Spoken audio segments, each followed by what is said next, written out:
Thank you very much, Mr. Garneau, giving us some time to answer a few questions. My pleasure. We are pleased to have you here at our conference, the second Canadian Science Policy Conference.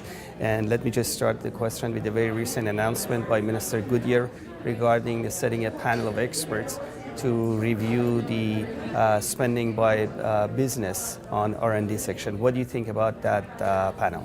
Well, I'll try not to give a partisan response, but certainly what the panel is going to do is very, very important. There is a certain amount of money that's allocated by the federal government. They're talking about $7 billion that goes into various different programs, and they're going to look at that and see whether there's any way to improve it so that we can improve, if you like, the final results, the output from that investment.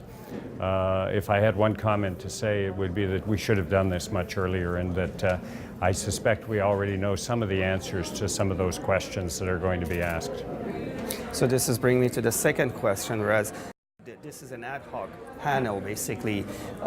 Do you think that we need more systematic approach to the innovation issue in general, to have different bodies to look at the innovation in an integrative model, social innovation, business innovation, and from aspects of education, to bring all these bodies into place and review them as a whole concept of innovation? But we need systematic bodies in order to do that, rather than just ad hoc panels. What is your view on that? Well, I think that a blue skies approach, which would be an approach of thinking outside the box, would be a good idea. There are 6 people I gather on this committee. 3 of them I'm familiar with. I know them quite well. They're well-respected people. I don't know the other 3. But is a group of 6 people in and of itself enough? I'm not 100% sure that that is the case, unless they are also going to go and widely consult and get inputs.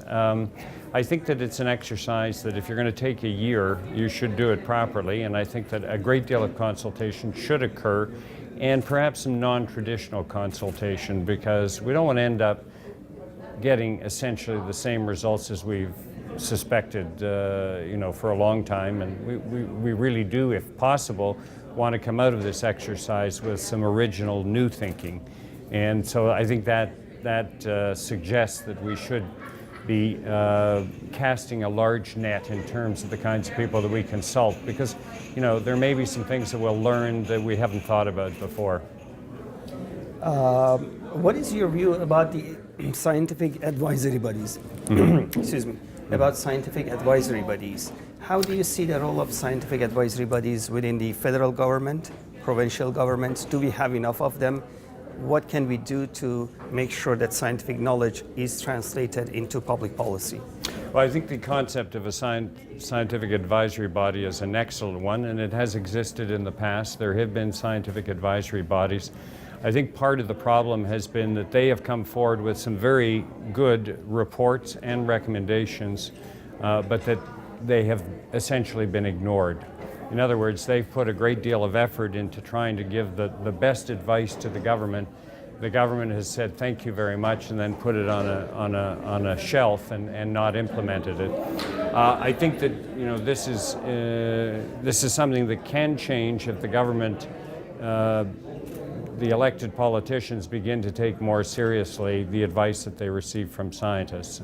I personally am a proponent of having a national science advisor, and I do believe in advisory bodies. Not too many of them, perhaps even only one that covers things, but covers the whole waterfront.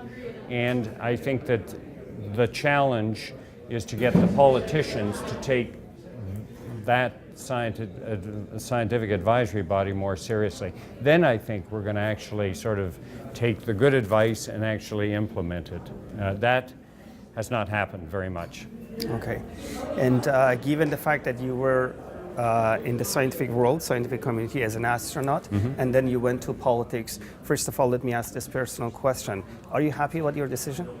I am happy with my decision. And why? Well, because the motivation for me was to make a contribution in politics in the realm of science.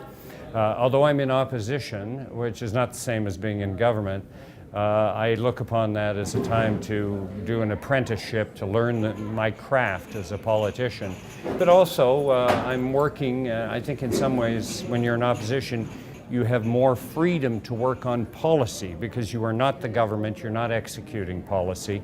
So I think in many ways this is an ideal preparation. And what I really look forward to is actually implementing policy, hopefully one day when my party is the government of Canada. Okay.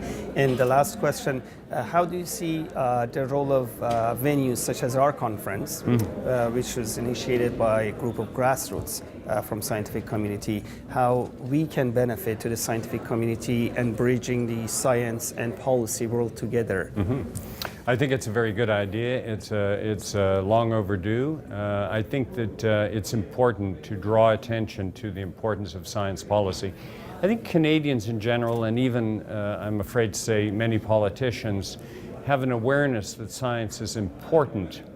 But when it comes to science policy, they're a little bit lost, and it's a little bit complicated, and they're not quite sure how to proceed. So the more an organization such as yours brings science policy to the fore, brings it to people's attention and makes them realize this is very critical for the future of the country, I think that the more enlightened we'll be about how important science is, and that's for the good.